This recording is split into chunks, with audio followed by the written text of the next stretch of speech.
দাঁতপুর ইসলামী যুব সমাজ ও মসজিদের উদ্যোগে আয়োজিত আজকের এই বিশাল ইসলামী মহাসম্মেলনের মহতারাম সভাপতি, আমন্ত্রিত ওলামায়ে কেরাম, ছাত্র জনতা, যুবক ভাইরা এবং মুসলিম জনতা, আল্লাহ তাবারক ওয়া তাআলার বড় করম, বড় ইহসান, বড় দয়া, গ্রামের একটা মাহফিলে লাখো জনতাকে একত্রিত হবার তৌফিক দিয়েছেন। সেজন্য সকলেই একবার অন্তর থেকে কালিমাতে শুকর উচ্চারণ করি, বলে আলহামদুলিল্লাহ, আল্লাহু আকবার, আল্লাহু আকবার। আমার মনে হয় মানুষ যত সমাগম হয়েছে, আওয়াজটা তত জোরে হচ্ছে না। কথা ঠিক না বেঠিক? এটা গ্রামের দাঁতপুর একটা গ্রামই তো নাকি? আমি জানি আপনাদের কষ্ট হচ্ছে, দাঁড়াবার জায়গা নাই, বাঁ দিকেও দাঁড়াবার জায়গা নাই। আমি জানি কষ্ট হচ্ছে, সামনের লোকজন দেখতে পাচ্ছে না, মিডিয়া আছে, আবার মিডিয়ার মাইক্রোফোনও আছে, কষ্ট হচ্ছে। কিন্তু এই ছোট্ট একটা জায়গায় বা একটা গ্রামে এর চাইতে সুন্দর করে প্রোগ্রাম আর কি করে করবো? হ্যাঁ, ওইভাবে রাজনৈতিক মঞ্চ যেভাবে করা হয়, মিডিয়ার জন্য যদি আলাদা করে জায়গা রাখা যেত, সুন্দর হতো। আর প্যান্ডেল যা করা হয়েছে, আমি যা দেখতে পাচ্ছি, প্যান্ডেলের ভেতরে যত মানুষ, বাইরে তার চাইতেও 3 গুণ বেশি মানুষ। প্যান্ডেলের ভেতরে যারা বসে আছে, সাইডে যারা বসে আছে, আমি তো বলি বাঁ দিকে যারা, ডান দিকে যারা দাঁড়িয়ে আছে, একটা বড় মহাসমাবেশ। আবার বাঁ দিকে যারা দাঁড়িয়ে আছে, শুধুমাত্র ওদের দ্বারা ফরিদপুর শহরে একটা আন্তর্জাতিক মহাসমাবেশ হবে। আমি যে দেখে আসছি রাস্তায় ঘোরাফেরা করতেছে, ওদেরকে যদি কোনোভাবে এই মাঠে ঢুকানো যেত, কোনোভাবেই এই মাঠে আর তিল ধারণের ঠাঁই থাকতো না। এত বড় প্রোগ্রাম কন্ট্রোল করাও কঠিন, আলোচনাও করা কঠিন, বসাও কঠিন। কথা ঠিক না ঠিক?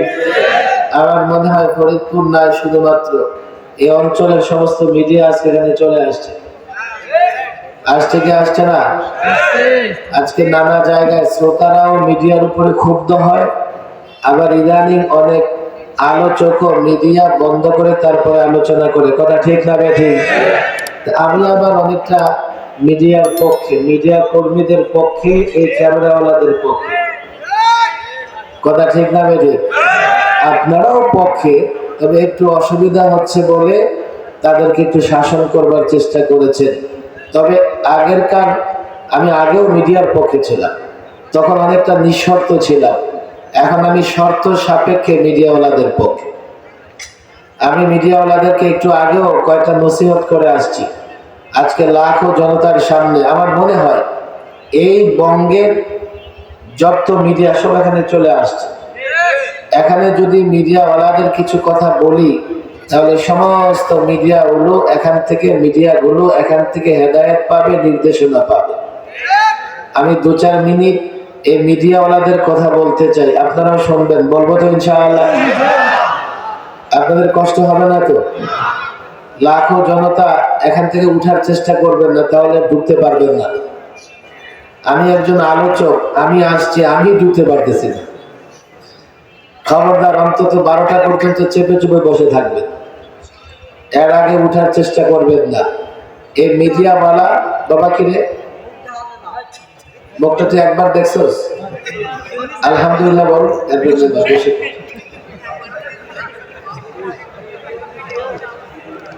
আমার মুখ নাকি দেখা যায়? আমি এত ছোট্ট হয়ে গেলাম যে মুখটাই দেখে নেবে। বাবা বাবা কথা বলো না, এই একবার দেখছো না? আর যেদিকে দেখা না গেছে দেখাই দেয়। তোরা একটু পিছিয়ে, তোরা তো একবার দেখছিস না, একটু পিছিয়ে। আচ্ছা, দেখেন, ধাক্কা দিলে যে গিয়ে পড়বে, পড়ার জায়গা হবে। খবরদার ধাক্কা টাকা দিয়ে না। এই যে বাস, মাশাআল্লাহ মাশাআল্লাহ মাশাআল্লাহ, দেখা হবে 1 ঘন্টা ধরে দেখতে পারবেন। আর আমি টেলিভিশনে টক শোতে কথা বলি, 1 ঘন্টা যখন বসে থাকি, গোটা দুনিয়া আমার দেখে। কথা ঠিক না ঠিক? বাবা আর কথা বলিস না, আর কথা বলিস না। এখন আর ক্যামেরাটা নামাইতে পারবেন, এখন ক্যামেরা নামাইতে গেলে আকাশ নামাইতে হবে। রাখো রাখো, আর কথা বলো, আমরা চুপচাপ শুনি। মিডিয়াওয়ালাদেরকে আমি 5টা কথা বলতে চাই। কয়টা? এই যে আপনারা যত অভিযোগ করতেছেন, সমস্ত অভিযোগের জবাব চলে আসবে। মিডিয়াওয়ালাদেরকে কয়টা কথা বলতে চাই? শোনো, এক, আমরা ওয়াজ করে সওয়াব কামাচ্ছি, তোমরাও যদি ইখলাসের সঙ্গে প্রচার করো তোমরাও সওয়াব কামাবে। কথা ঠিক না ঠিক?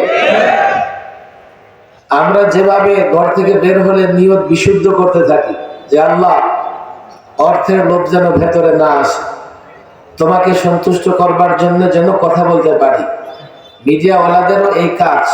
ঘর থেকে বের হওয়ার পরে নিয়ত করবে আল্লাহ, প্রচার যা করি তোমাকে সন্তুষ্ট করবার জন্য যেন করি, ভিন্ন কোনো উদ্দেশ্য যেন না থাকে। কথা ঠিক না ঠিক? আরে বলেন ঠিক না ঠিক? কয়টা গেল? এক। দুই, এই মিডিয়ার লোকেরা শুনো, আমি তোমাদের উপরে গরম হতে চাই না। তোমরা আমাদের এই আলোচনা এবং এই বয়ান কোটি কোটি মানুষের কাছে পৌঁছে দাও। আমাদের যেভাবে সংশোধন হওয়া লাগবে তোমাদেরও সংশোধন হওয়া লাগবে। 2 নাম্বার, এই যে সমস্ত ক্যামেরাগুলো আমার দিকে তাক করা। কথা ঠিক না ঠিক? এখানে কি শুধু আমি আছি না আপনারাও আছেন? আরে আপনারা আছেন না নাই? আজকাল হয় কি, ঘরের ভেতরে বদ্ধ কামরায় একটা নাস্তিক, একটা মুরতাদ, একটা কবর পূজারী একটা ক্যামেরা দাঁড় করায় আমাদেরকে বকাঝকা করে। তো তোমরাও যদি শুধু আমাদের চেহারাটা দেখাও, তো তাদের মিডিয়ায় প্রচার আমাদের মিডিয়ায় প্রচার তো এক হয়ে যাবে। কথা ঠিক যাবে ঠিক? অথচ ওদের সামনে পোকামাকড়ও নাই আর আমাদের সামনে লক্ষ জনতা আছে। কথা ঠিক যাবে ঠিক? আমরা যখন কোনো কথা বলি আপনারা সমর্থন করেন, দেশটা জনগণের, দেশের মালিকানা জনগণের। জনগণ যখন আমাদের কোনো কথাকে সমর্থন করবে, এই কথার বিরোধিতা করবার ক্ষমতা কারো নাই।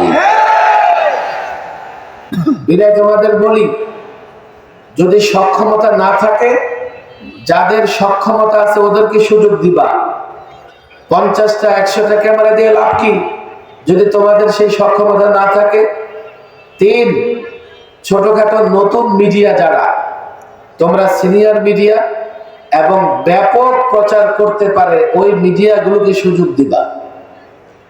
আজকে দেখা যায় ছোট্ট একটা ইউটিউব চ্যানেল কিংবা 10টা 20টা লাইক পায়, সে এসে ক্যামেরা কিংবা মোবাইলকে এমন করে ফিট করে রাখে যে ব্যক্তি ব্যাপকভাবে প্রচার করতে পারবে তাকে সুযোগ দেওয়া হয় না। কথা ঠিক না ঠিক? কয়টা বললাম? 3, 4। যা রেকর্ড করতেছো সব কখনো ছাড়া যায় না। তোমাদের এডিটিং করার যোগ্যতা থাকতে হবে। আমি এখন যা বলছি এই মজলিসে হয়তো বা এটা সুন্দর, কেন? এখানে যারা আছে সবাই আমাদের মহব্বত করে। কথা ঠিক না ঠিক? আহলুস সুন্নাহ ওয়াল জামাআহ অর্থাৎ রাসূল, সাহাবায়ে কেরাম, আল্লাহকে ভালোবাসে যারা, তারাই এখানে জমায়েত হয়েছে। কথা ঠিক না ঠিক? কিন্তু আমাদের বক্তব্য যখন ইউটিউবে যায়, ফেসবুকে প্রচার হয়, শুধু আমাদেরকে যারা মহব্বত করে তারা শোনে না ইসলামের দুশমনরাও শোনে? নাস্তিক মুরতাদও শোনে? শোনে কি শোনে না? তোমরা যদি সব কথাই প্রচার করে দাও, তো আমাদের কোন বক্তব্য যদি আপত্তিকর হয় তো এটা নিয়ে ট্রল করে নাস্তিক মুরতাদরা। তোমাদেরকে এডিটিং করা জানতে হবে। মিডিয়া কর্মী শোনো, বক্তব্যটা শুনবা, শুনে দেখবা যে কোন অংশটা রাখা যায়, কোন অংশটা রাখলে এই জাতির উপকার হবে, মুসলমানদের উপকার হবে। যে অংশটা কারো উপকার হবে না, ঝগড়া বাঁধবে, সে অংশটা বাদ দিতে হবে। কথা ঠিক না ঠিক? কয়টা বললাম? 4। 5 নাম্বার, সর্বশেষ, ইউটিউবে মাঝে মধ্যে এমন কিছু থাম্বনেল দেখা যায়, হেডলাইন দেয়। তবে আলহামদুলিল্লাহ তোমাদের দয়া অনুগ্রহে আমি দেখছি আমার নামে হেডলাইন কমই দাও তোমরা। আর যেদিকে না আসে অবস্থা দেখছি। কয়বার বলতেছি? 5। তোমরা যখন থাম্বনেল দিবা, খবরদার আলেম ওলামাদের নিয়ে এমন ব্যারোঙ্গা টাইপের থাম্বনেল দিবা না, তোমার ইউটিউবে ভিউ বাড়বে কিন্তু আলেম ওলামাদের সম্মান নষ্ট হবে। আমার তোমাদের বিরুদ্ধে অভিযোগ নাই, এখনো আমার এমন নজরে আসে নাই যে এমন কোন থাম্বনেল তোমরা আমার জন্য দিয়েছো। আমার কোন অভিযোগ তোমাদের বিরুদ্ধে নেই। তবে অনেক আলেমরা ইদানিং অভিযোগ করতেছে। বিবারিয়াতে হেফাজতের মহাসচিব আমাকে ধরেছেন, এই যে মিডিয়াগুলো কি হচ্ছে, একটু যদি আপনি কি করতেন এই মিডিয়াগুলোর ব্যাপারে কথা বলতেন। আমি বলি এমন কোন হেডলাইন কায়েম করবে না যে হেডলাইন কায়েম করলে আলেম ওলামাদের ইজ্জত নষ্ট হয় কিংবা দুই গ্রুপে ঝগড়া লাগে। কথা বুঝে আসছে তো? তোমাদের জন্য কয়টা নির্দেশনা বলো, কয়টা নির্দেশনা? যদি এই নির্দেশনাগুলো মেনে চলো, আমি বয়ান করে যেভাবে আল্লাহর সন্তুষ্টি লাভ করতে পারবো, তোমরা প্রচার করেও আল্লাহর সন্তুষ্টি লাভ করতে পারবে। কথা ঠিক না ঠিক? আর আপনাদের বলি, ওদের কারণে একটু সাময়িক দেখতে কষ্ট হচ্ছে, কিন্তু দেখেন ওরা কিন্তু কোটি কোটি জনগণকে দেখার ব্যবস্থা করে দিচ্ছে। আমি মাহফিলে আসলে আমি হাদিয়া পাবো, এই মিডিয়াওয়ালাদের কোনো হাদিয়া নাই। আপনি জানেন, আমি জানি যে এই মিডিয়া কর্মী যারা ইউটিউব চ্যানেল চালায়, কেউ খুলনা থেকে আসছে, কেউ যশোর থেকে, কেউ ঢাকা থেকে আসছে, রাতে তার এখানে থাকার জায়গাও হবে না, আবার দেখা যাবে রাতে চলে যাবার গাড়িও পাবে না।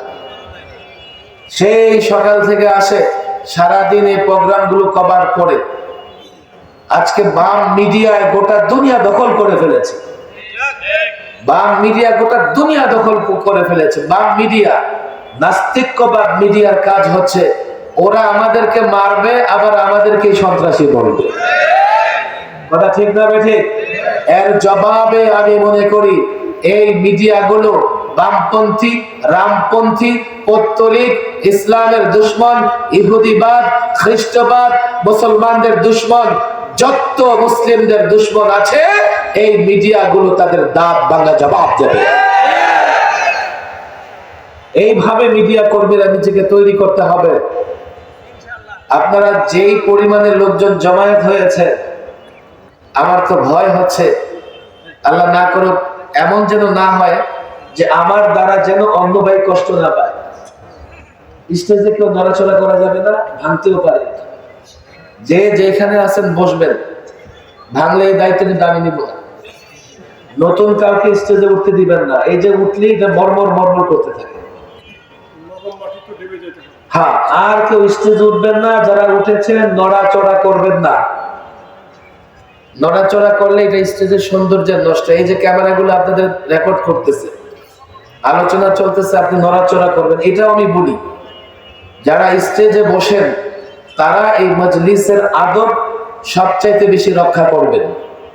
কেন আমি দেখেছি অনেক জায়গায় বয়ান করি তো পিছনে দাঁড়ায়া গল্প করতেছে, ডানে বসে গল্প করতেছে। যেহেতু এটা কোরআন সুন্নাহর মজলিস, এখানে স্টেজে আমি যদি বসি সবচাইতে বেশি মজলিসের আদব আমাদের রক্ষা করতে হবে। কথা ঠিক না বেঠিক?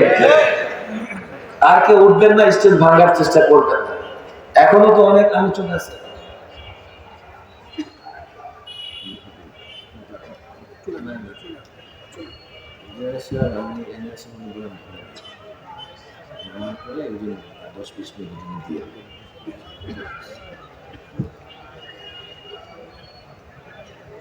তো বলছিলাম সমাগম যত লোকের, আওয়াজ কিন্তু তত হয় না। বলবেন হুজুর সারাদিন তো ভলিউম অন্য কাজে লাগে, এই জন্য এখানে ভলিউমটা কমাই রাখছে। এখন মৌসুম তো ভিন্ন রকম চলতেছে। কথা ঠিক না বেঠিক? ভোট হোক আর না হোক, নোট তো পাওয়া যাবে। আওয়াজ করে তাকবীর দেন, বলে আল্লাহু আকবার। কারো মুখ বন্ধ থাকবে না। আকাশ পাতাল প্রকম্পিত করে তাকবীরের দলিলেই বলি আল্লাহু আকবার। যারা দাঁড়িয়ে আছেন কি আল্লাহ করে বলতে হবে? বলেন আল্লাহু আকবার। তাকবীর এত জোরে দেবেন যাতে আওয়াজ যত দূরে যায় তত দূর পর্যন্ত শয়তান না টিকতে পারে। কথা ঠিক না ঠিক? বলেন আল্লাহু আকবার। একদম পিছন পর্যন্ত আওয়াজ যায় তো? আওয়াজ যায় পিছনে? যারা রাস্তায় আছেন তাদের কানে যদি আওয়াজ যায় দ্রুত চলে আসেন। আমি কিন্তু শেষ বক্তা এমন নয়, আমার পরে আরো আলোচক আছে, বক্তা আছে, তাদেরটা শুনেও আমরা যাবো তো ইনশাআল্লাহ। বিশেষ করে খতিবে বাঙ্গাল মাওলানা জুনায়েদ আল হাবিব চিনেন তো আপনারা? বুড়া বসে দাঁড়ায় ওয়াজ করে, লাঠি একটা হাতে থাকে। কথা ঠিক না বেঠিক? আমরা ওনাদের আলোচনা শুনে যাবো তো ইনশাআল্লাহ। আমি এখানে আয়াত তেলাওয়াত করেছি, আপনারা খেয়াল করবেন। ইন্নাদ দীনা ইনদাল্লাহিল ইসলাম, আল্লাহর পছন্দের ধর্ম কোনটা? কষ্ট হচ্ছে নাকি আপনাদের? আল্লাহর পছন্দের ধর্ম কোনটা? জোরে বলেন কোনটা? জোরে বলেন কোনটা?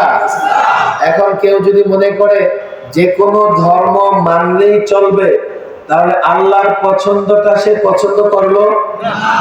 আল্লাহর পছন্দের ধর্ম কোনটা? বলেন, চিৎকার করে বলেন কোনটা? এই কথা বললে জিহাদের সওয়াব হবে।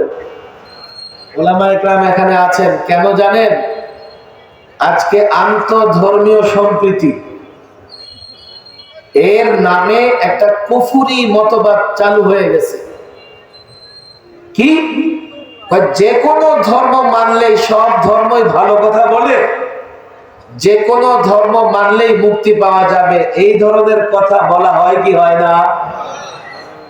অথচ আল্লাহর পছন্দের ধর্ম কোনটা? বলবো হুজুর আপনারা তো কঠিন কেন, দেন না একটু সুযোগ, যে কোনো ধর্ম মেনেই আমি জান্নাতে যেতে চাই। এই সুযোগ আল্লাহ দিয়েছেন?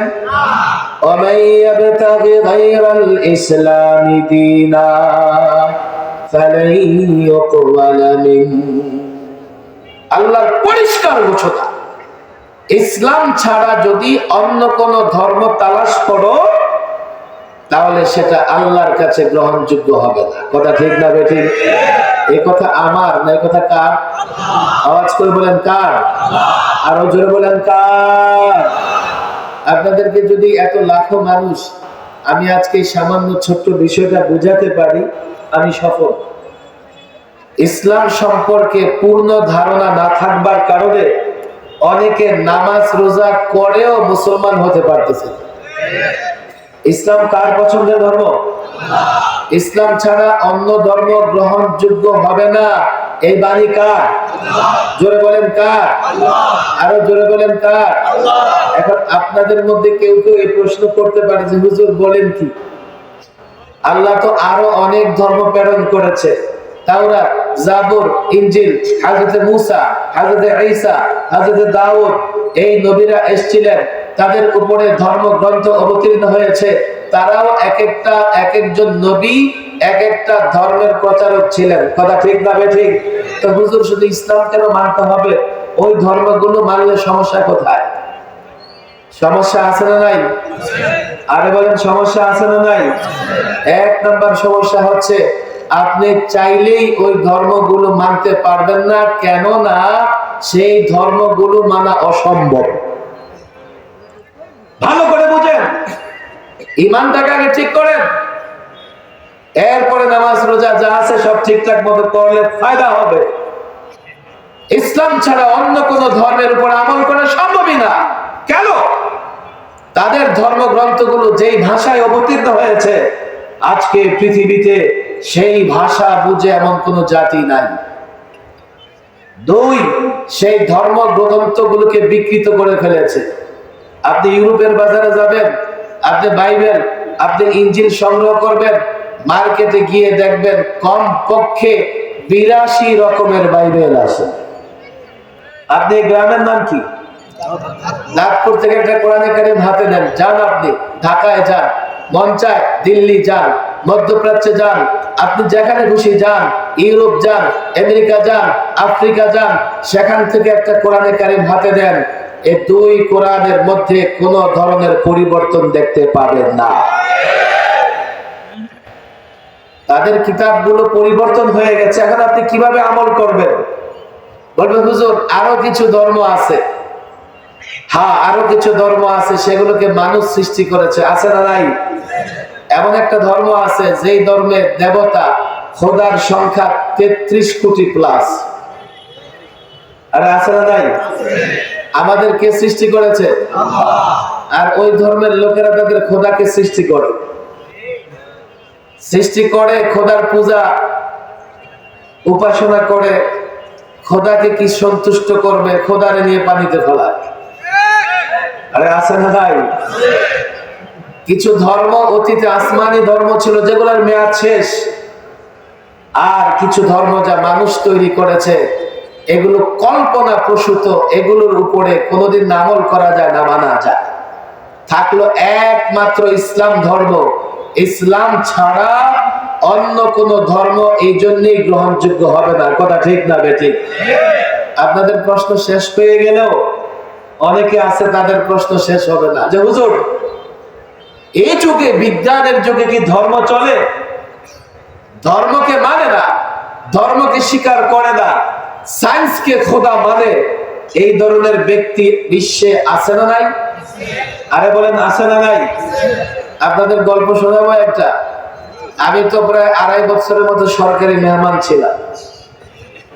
কথা ঠিক না বেঠিক? এর মধ্যে 2.5 মাস কেটেছে আমার রিমান্ডে। আমি একদিন হঠাৎ কাশিমপুর হাই সিকিউরিটিতে সকালবেলায় ঘুম থেকে উঠে দেখি আমার পাশের রুমে 2 জন চাইনিজ এসেছে, চাইনিজ। আমি ভাবলাম অনেকদিন ধরে কাউকে দিনের দাওয়াত দেই না, এই 2টা চাইনিজকে দাওয়াত দিয়ে দেখি মুসলিম বানানো যায় কিনা। কিন্তু তাদের সঙ্গে কথা বলে আমি হতাশ হলাম। প্রথমত এই কারণে হতাশ হলাম, ওরা বাংলাদেশে থাকে 1 যুগ ধরে, কিন্তু বাংলা বুঝে না। আবার আশ্চর্যের বিষয়, ইংরেজিও বুঝে না। বুঝে মাত্র চায় না, সেটা আমি বুঝি না। যা হোক, আধা আধা ইংরেজি বলে ওদের সঙ্গে কথাবার্তা আমি শুরু করলাম। শুরু করে তাদেরকে বললাম, তোমরা সৃষ্টিকর্তা মানো কিনা? চুপচাপ থাকো। তোমরা ধর্ম মানো কিনা? চুপচাপ থাকলো। একটা সময় তারা আমাকে বলল, দেখো আমরা ধর্ম মানি না, সৃষ্টিকর্তা মানি না, আমরা সায়েন্সকে মানি। নাউজুবিল্লাহ। সায়েন্সকে মানার অর্থ কি জানেন? সায়েন্সকে মানার অর্থ হচ্ছে, সায়েন্সের থিওরি বা বিজ্ঞানের গবেষণা হলো, ম্যাক্সিমাম বিজ্ঞানীরা বলে এই পৃথিবীর কোনো স্রষ্টা নাই। তাহলে পৃথিবী কেমনে সৃষ্টি হলো? Big bang theory. Big bang বলা হয় একটা বিকট বিস্ফোরণ। বিকট একটা বিস্ফোরণ থেকে পৃথিবী সৃষ্টি হয়েছে, এই পৃথিবীর কোন সৃষ্টিকর্তা নাই। এটা হলো সায়েন্স বলে। তারা সায়েন্সে বিশ্বাসী মানে হলো তারা সৃষ্টিকর্তাকে বিশ্বাস করে না। কথা ঠিক না বেঠিক? দেখেন, যুক্তি দিলে তো হাজারো যুক্তি দেওয়া যাবে। আমি প্রায় বলি, এই চাঁদের দেশে যায় বিজ্ঞানীরা, মঙ্গল গ্রহে যায়, এখন পর্যন্ত প্রাণী বসবাস করতে পারবে এই গ্রহগুলোকে তেমন করে উপযোগী করতে পারে নাই। কথা ঠিক না বেঠিক?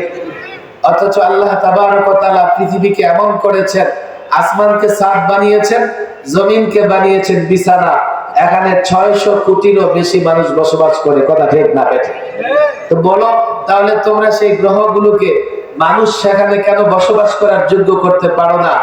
এইগুলো বিজ্ঞান আসলে, তাদের যদি হেদায়েত নসিব থাকতো, তারা যা গবেষণা করে সেই গবেষণায় তারা প্রমাণ পেয়ে যেত যে এই পৃথিবীর একজন সৃষ্টিকর্তা আছে। কথা ঠিক না বেঠিক? তো আপনাদের এখানে প্রশ্ন না থাকলেও সায়েন্সওয়ালারা বলে যে এই যুগে হুজুর ইসলাম চলে না। কি আপনারা ইসলামের কথা বলেন? এখন সায়েন্স চলে।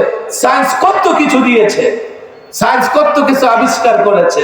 আমি বলি, শুধু সায়েন্স যতই আবিষ্কার করো, এখনো ধর্ম, ইসলাম, কোরআন যে বিজ্ঞানের সূত্র দিয়েছে তার ধারে কাছেও যেতে পারে না। এটা এক্সাম্পল আপনারা নিতে পারেন। সায়েন্স তো অনেক কিছু করেছে। হ্যাঁ, এই লাইট, ফ্যান, ক্যামেরা, মাইক, খাবার দাবার, উড়োজাহাজ, সায়েন্স এগুলো আবিষ্কার করেছে। কিন্তু আপনি চিন্তা করে দেখেন, যা কিছু আবিষ্কার করুক না কেন, আল্লাহ প্রদত্ত নেয়ামত ছাড়া কোনো কিছুই তারা আবিষ্কার করতে পারবে না। আপনি বাজারে গেলে হাজারো রকমের বিস্কুট পান, পান কি পান না? দেখবেন সব বিস্কুটই হয়তো ময়দা নাহলে আটার তৈরি। আটা ময়দা দিয়েছে কে? বলেন, কে দিয়েছে? যে বিস্কুটের কারিগর, সে যদি মনে করে আমি বিজ্ঞানী, বিস্কুট তৈরি করেছি, আল্লাহ বলতে কিছু নাই, কিয়ামত পর্যন্ত চেষ্টা করলেও আটা ময়দা ছাড়া বিস্কুট তৈরি করতে পারবে না। বিজ্ঞানী তুমি যা কিছু তৈরি করেছো আল্লাহর দেওয়া উপাদান থেকে। হ্যাঁ, আল্লাহর দেওয়া উপাদানে মেহনত করে করে তুমি এগুলো আবিষ্কার করেছো। এখন তোমরা আবিষ্কার করো, একসময় আমরা আবিষ্কার করেছি, আমরা রাষ্ট্র ক্ষমতা হারিয়ে ফেলেছি, যার জন্য এখন আর আমরা আবিষ্কার করতে পারি না। কিন্তু দেখো, আমরা যতদিন রাষ্ট্র ক্ষমতায় ছিলাম, মুসলিম সাম্রাজ্য যতদিন ছিল, মুসলিম শাসকদের তত্ত্বাবধানে তোমরা এখন যা আবিষ্কার করতেছো এর সবগুলোর সূচনা হয়েছে মুসলিম শাসন আমলে। এখন বিজ্ঞানের যুগ, একটা বিল্ডিং বানায় 100 বছর টিকে না। আপনি ঢাকায় যান, বড় কাটারা মাদ্রাসার বিল্ডিং 400 বছর আগে বানানো। আপনি লালবাগ শাহী মসজিদ মাদ্রাসার পাশে 400 বছর আগে বানানো। মুসলিম শাসকদের আপনি ওই দিল্লির লালকেল্লা দেখবেন, আপনি কুতুব মিনার দেখবেন, আগ্রার তাজমহল দেখবেন। মুসলিম বিজ্ঞানীরা, মুসলিম স্থপতিরা কতটা সমৃদ্ধ ছিল, তারা যা করেছে 1000 বছর থেকে থাকে। পিরামিড দেখেন, এক পিরামিড দেখেন। তোমরা বিজ্ঞানের নামে অনেক কিছু করেছো, কিন্তু ধর্ম, ইসলাম ধর্মীয় নির্দেশনা ছাড়া তোমরা কিছুই করতে পারবে না। তোমরা বলো তোমরা আকাশে রকেট পাঠাও, কিন্তু এখন পর্যন্ত আসমানের তালাশ তোমরা করতে পারো না। এই জন্য ওরা বলে কি যে আসমান নাই। আসমান আছে না নাই? আসমান শুধু আছে এমন না, আসমানের দরজাও আছে। কথা ঠিক না বেঠিক? শুধু আছে এমন না, মুহাম্মদ আরবি রাতের একটা অংশে বাইতুল্লাহ থেকে বাইতুল মুকাদ্দাস থেকে প্রথম আকাশ, দ্বিতীয় আকাশ, তৃতীয় আকাশ, চতুর্থ আকাশ, পঞ্চম, ষষ্ঠ, সপ্তম সিদরাতুল মুনতাহা পর্যন্ত ভ্রমণ করেছে। যাও দেখি তোমরা এখন আসমানি খুঁজে পাও না। তাহলে বোঝা গেল বিজ্ঞানী শেষ নয়, ধর্মকে মেনে চলতে হবে। আরে বলেন কথা ঠিক না বেঠিক? আমি এই লাখো জনতার সামনে যে আবেদন করতে চাই, যদি ধর্ম জানেন তাহলে বিজ্ঞান জানেন আর না জানেন, বিজ্ঞানের সমস্ত সুফল ভোগ করতে পারবে। বিজ্ঞান গবেষণা করতে করতে করতে করতে যখন সঠিক সিদ্ধান্ত নিতে পারবে, তখন বিজ্ঞান দেখবে 1500 বছর আগে ইসলামটা বলে গিয়েছে। ধর্ম না জানলে আপনি বিজ্ঞানও জানবেন না, আর বিজ্ঞানও ধর্মের সেই সমস্ত জায়গায় পৌঁছতে পারবে না। বিধায় আমরা কোনোদিন আমাদের জীবনে সফল হতে পারবো না। এই জন্য ধর্ম শেখার দরকার আছে না নাই? আরে বলেন দরকার আছে না নাই? আমরা ধর্ম শিখবো তো ইনশাআল্লাহ, ইসলাম শিখবো তো ইনশাআল্লাহ। আপনাদের যাওয়ার তাড়াহুড়া আছে নাকি? আমি তো বয়ান এখন শুরু করি নাই। তাড়াহুড়া আপনাদের? নেক্সট আলোচক আরো আসবে। এই 10টার সময় কি ফরিদপুরে বয়ান শেষ হয়ে যায়? আমি জানি আপনাদের বসতে কষ্ট হচ্ছে। আমার কথা মন দিয়ে না শুনলে আপনারা বুঝবেন না। এখানে একটা মাহফিল না, 100 মাহফিল আছে। আরে কথা ঠিক না ঠিক? এখানে হাজারো আলেম আছে, মঞ্চে এমন আলেম আছে, তাকে বসিয়ে দিলেও ঘন্টা 2 ঘন্টা আলোচনা করতে পারবে। একটা মাহফিল নেন, হাজারো মাহফিল হচ্ছে। আমি কিছু দিক নির্দেশনামূলক বক্তৃতা করতে চাই। ওয়াজ তো আপনারা সারা জীবনই শোনেন। আমি যে আলোচনা করেছি, আমার এই আলোচনায় বিশ্বাসের মূল জায়গা হলো আমাদের ধর্মের নাম কি? আরো জোরে দাম কি? আর ইসলাম কার পছন্দের ধর্ম? আরো জোরে বলেন কার? আরো জোরে বলেন কার? ইসলাম ছাড়া অন্য কোন ধর্ম মানা সম্ভব? আরো জোরে বলেন মানা সম্ভব? যদি মানে সেটা আল্লাহর কাছে গ্রহণযোগ্য হবে? আর হবে? চিৎকার করে বলেন হবে? তাহলে ইসলাম ছাড়া অন্য কোন ধর্ম আমরা তালাশ করব, এটাকে আমরা বুঝছি। এখন কথা হলো, এটা তো বুঝছি, ইসলাম না জানলে আমরা ইসলামের সুফল পাবো না। ইসলাম জানবেন কেমনে? প্রথমে নিজেরা কোরআনে কারিম শিখবেন। শিখবেন কি শিখবেন না? এই যে মাহফিল হচ্ছে না, আমি ইদানিং গণজোয়ারে বিশ্বাসী না। কারণ যেখানে গণজোয়ার হয় একটু পরে গণভাটাও হবে। আজকে এমন হয়ে গেছে, আমরা লম্বা সময় বন্দী ছিলাম, একটাই চিন্তা করেছি, আরে কোথাও গেলে তো গণজোয়ার দেখতাম। আজকে এই যে 1.5-2 বছর 3 বছর মৌলানা মামুনুল হক এখনো জেলে, এই গণজোয়ার কোথায়? এই গণজোয়ার কোথায় আছে না নাই? গণজোয়ার আছে, একটু পরে গণভাটা হবে, কিন্তু আলেমদের পক্ষে কথা বলার কেউ নাই। বলবেন হুজুর এই তো আমরা কথা বলতেছি, আপনি গ্রামে বসে কথা বললে এই কথা একেবারে শাসক গোষ্ঠীর দরজায় পৌঁছবে না। প্রয়োজন ছিল কোটি জনতার কণ্ঠ এক করে চিৎকার করা। কথা ঠিক না বেঠিক? কিন্তু এখন তো নেতৃত্বের সমস্যা। হ্যাঁ, নেতৃত্বের সমস্যা। আপনাদের মধ্য থেকে নেতা তৈরি হওয়া লাগবে, এই ছাত্রদের মধ্য থেকে নেতা তৈরি হওয়া লাগবে, এই যুবকদের মধ্য থেকে নেতা তৈরি হওয়া লাগবে। হুজুর, নেতা কেমনে তৈরি হব? আমি দুইটা কথা বলি। এক, ইসলামকে জানো, ইসলামকে বুঝো, নেতৃত্ব তৈরি হবে। দুই, নেতৃত্বের গুণ লাগবে, কমপক্ষে দুইটা গুণ। এক, নেতৃত্ব লোভে পড়বে না। দুই, নেতৃত্ব ভয় পাবে না। নেতৃত্ব যদি লোভে পড়ে, নেতৃত্ব যদি ভয় পায়, তার ভেতর আর নেতৃত্ব দেওয়ার যোগ্যতা থাকে না। যেই নেতা ভয় পেয়ে যায়, যেই নেতা লোভে পড়ে, এই নেতার নেতৃত্বে জনগণ যতই কাজ করুক, যতই সুশাসন চাক, কোনোদিন সুশাসন ফিরিয়ে আনতে পারবে না। নেতা আপনাদের মধ্য থেকে তৈরি হবে। ইসলাম জানলে নেতৃত্ব তৈরি হবে। আমি যুবকদের বলি, এই যুবকরা আমাকে চ্যালেঞ্জ করবে, হুজুর আপনারা কি করেছেন? আপনারা তো ইসলাম জানেন, আপনারা কেন নেতৃত্ব দিতে পারেন না? এই জাতি নেতৃত্ব শূন্য কেন? কেন আলেমরা বন্দী থাকবে? যুবক, আমি তো পারি না, এজন্যে তুমি আমার সঙ্গী হও না। আমি তো পারি না, এজন্যে আমার পক্ষে নয়। ইসলাম তুমি বোঝার চেষ্টা করো না, আমার পক্ষে আসলে হবে না। ইসলাম বুঝতে হবে। আমি এই কথা বানোয়াট বলছি না, আমি বানিয়ে বলছি না। যুবক, আমার দিকে দেখবার দরকার নাই, আমার ভীরুতা, আমার কাপুরুষতা দেখবার দরকার নাই। তুমি অতীতের মুসলিম শাসকদের দেখো, অতীতের মুসলিম যুবকদের দেখো। আমি তো পরিষ্কার বলি, আজকে এই যুবক, আজকে এই সমাজ, এই রাজনীতিবিদরা কতদিন রাষ্ট্র চালায়? 50 বছর, 52 বছর। হ্যাঁ, পশ্চিমাদের তন্ত্র মানবার কারণে, পশ্চিমাদের সংস্কৃতি মেনে চলবার কারণে প্রত্যক্ষ পরোক্ষভাবে পশ্চিমাদের গোলামে পরিণত হয়েছে। আজকে পশ্চিমাদের ইশারা ছাড়া ক্ষমতায় থাকতেও পারে না, ক্ষমতায় যেতেও পারে না।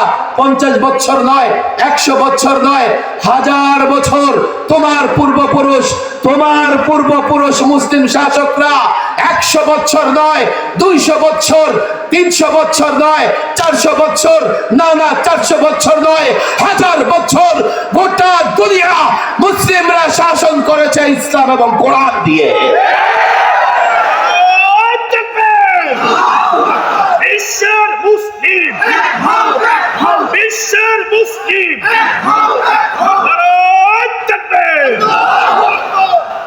ইজ্জতের সঙ্গে ইউরোপকে দেখে আমার দেশের যুবকরা অবাক হয়।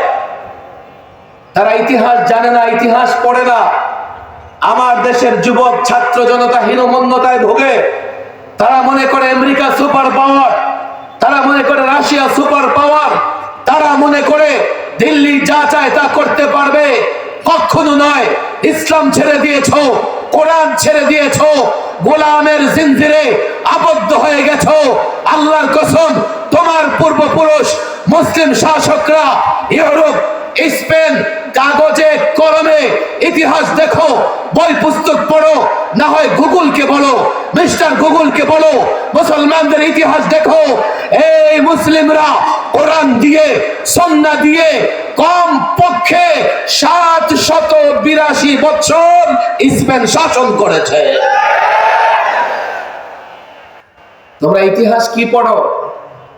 হীনমন্যতা এই জন্যই ভোগো, তোমরা তোমাদের পূর্বপুরুষদের ইতিহাস জানো না। আমাদের যুবকরা নাকি কবে পটকাবাজি করেছে, আমাদের যুবকরা পটকা ফুটিয়েছে। এটা আমি আর যুবকদের দেখি না ওরা কবে পটকা ফুটিয়েছে। তবে প্রতিবেশী দেশের এক নেতা হুঙ্কার ছাড়তেছে, আমরা হেরেছি, তোমরা পটকাবাজি করেছো, বাংলাদেশ আমরা সৃষ্টি করেছি, মুসলিম কান্ট্রি, ইসলামিক কান্ট্রি শেষ করে দেব। কথা ঠিক না বেঠিক? এই যুবকরা, তোমরা কবে পটকাবাজি করছো? আমরা তাকাইছিলাম নাকি? তোমরা পটকা ফুটাইছো, তারা হেরেছে। কেন ফুটাইছো?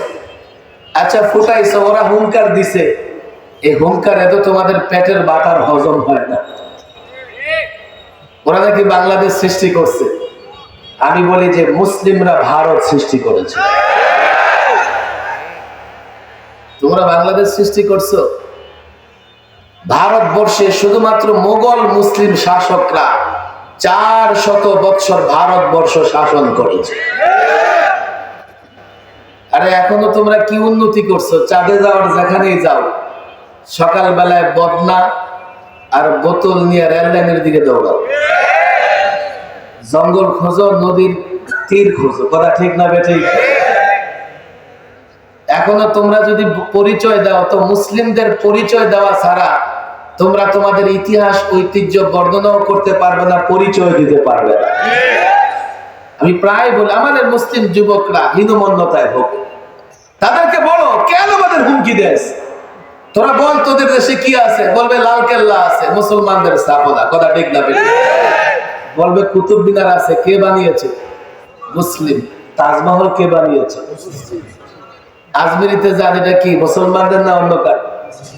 ভারতের পদতে পদতে আমি আলেম ওলামা ছাত্র জনতাকে বলি, যুবকদের বলে যাই, হীন মন্যত নয়, পেঁচার চেহারা দেখে ভয় পেলে হবে না। আমরা কোরআন সুন্নাহ দিয়ে হাজার বছর পৃথিবী শাসন করেছে, আমরা কোরআন সুন্নাহ দিয়ে 400 বছর ভারত শাসন করেছে। রব্বে কাবার কসম, এখনো যদি কোরআন হাতে দাও, ইসলাম মানো, ইসলাম বুঝো, আবারও গোটা দুনিয়া শাসন করতে পারবে।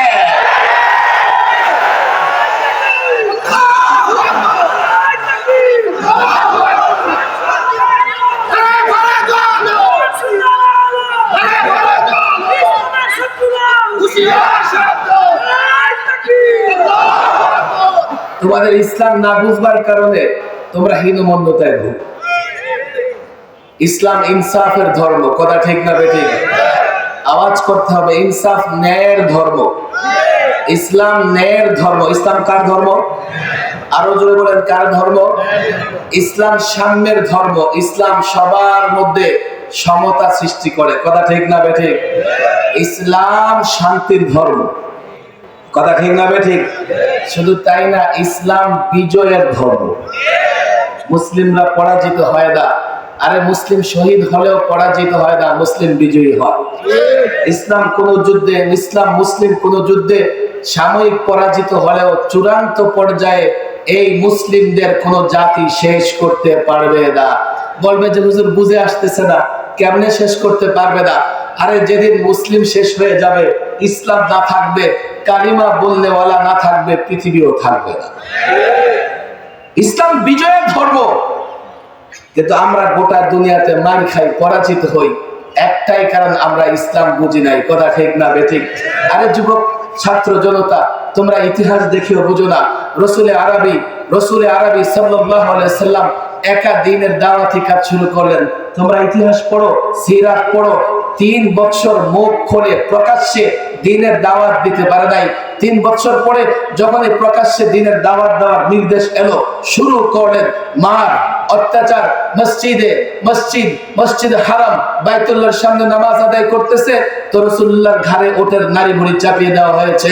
সেজদায় আছে, তো রাসূলুল্লাহর গলার মধ্যে চাদর পেঁচিয়ে হত্যা করার চেষ্টা করা হয়েছে। আল্লাহর নবীর পথে কাঁটা বিছিয়ে দেওয়া হয়েছে।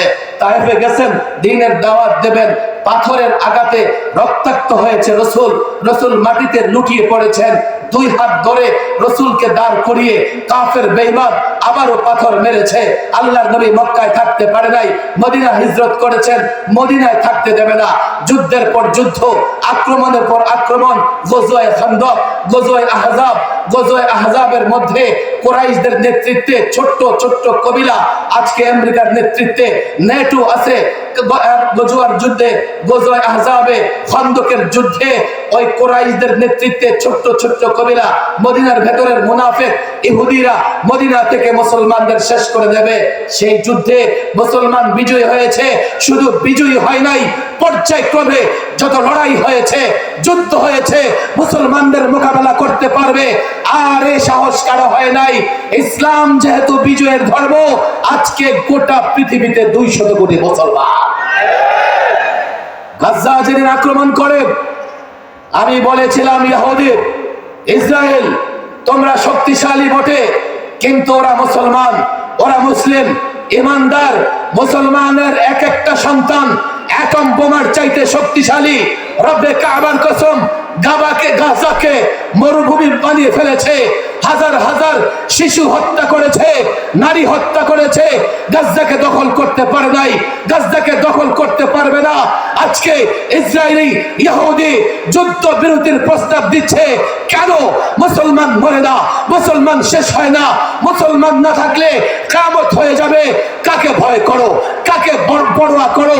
গাজার যুদ্ধ ১৫০০ বছর পরে এটাই প্রমাণ, এই মুসলিম যদি লড়াই করে রণাঙ্গনে অবতীর্ণ হয়, আল্লাহর কসম মুসলিমকে কেউ শেষ করতে পারবে না।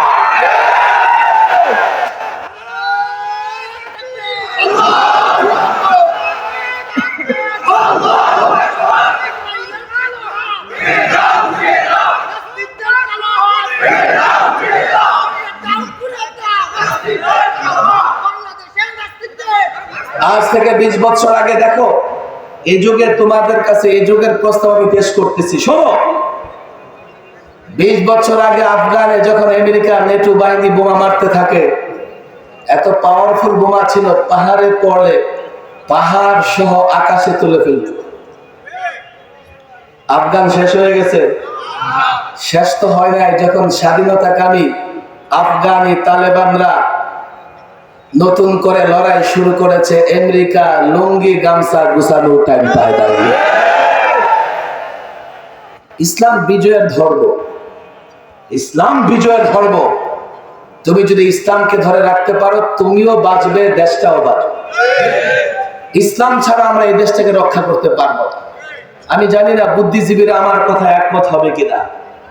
প্রথম কথা হচ্ছে, দেশটা পেয়েছি ইসলামের কারণে। এই প্রজন্মের যুবকদের বলি, ছাত্রদের বলি, শোনো, এই দেশটা পেয়েছি আমরা ইসলামের কারণে। 47-এ পাকিস্তান সৃষ্টি হয়েছে মুসলমানদের জন্য আলাদা রাষ্ট্র হিসেবে। সেখানে কোরআন সংবিধান হবে, এটাই ছিল মূল লক্ষ্য। কিন্তু পাকিস্তানি শাসকরা কোরআনকে সংবিধান হিসেবে গ্রহণ করে দেয়।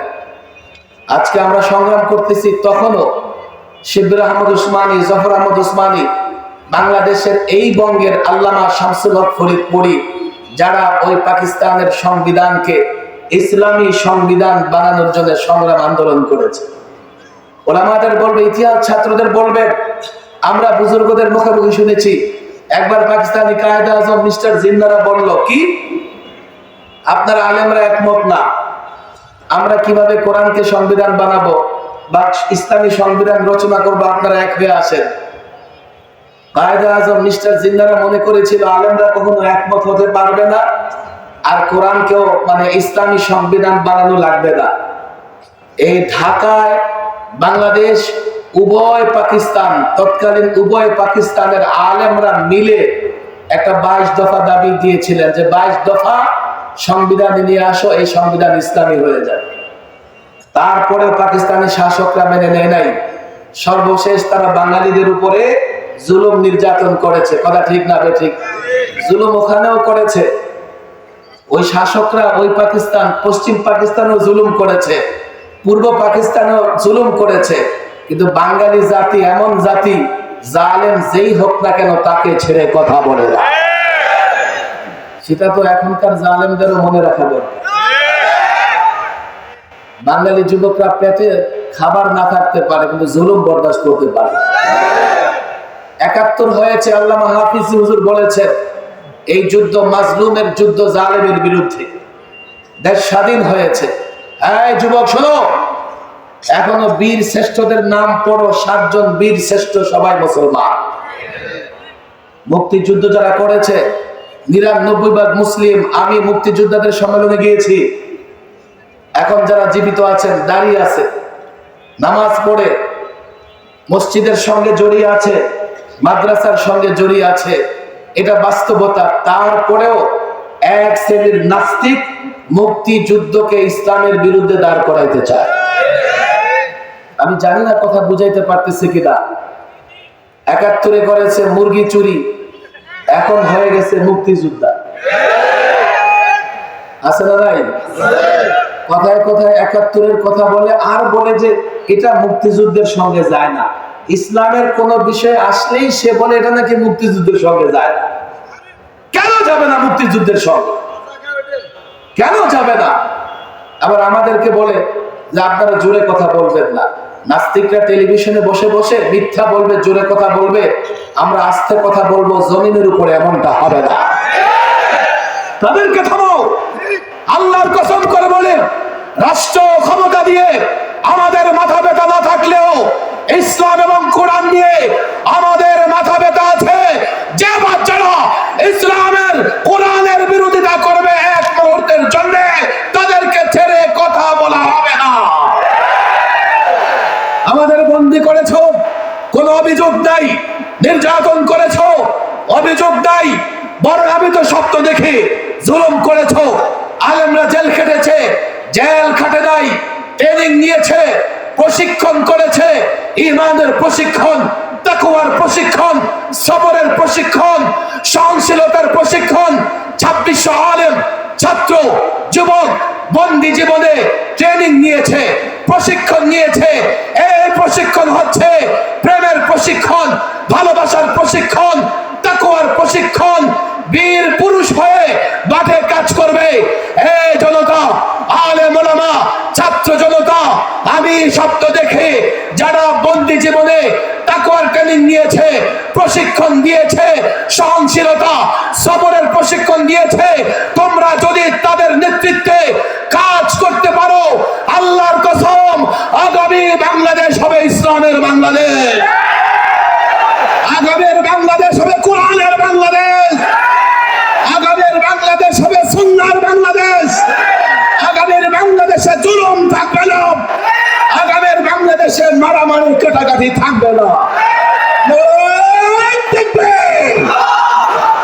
কোরআনের আলো সংসদে চলো, আল হাদিসের আলো সংসদে চলো।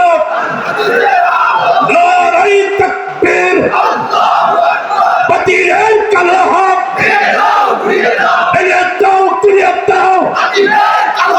বিশ্বের মুসলিম।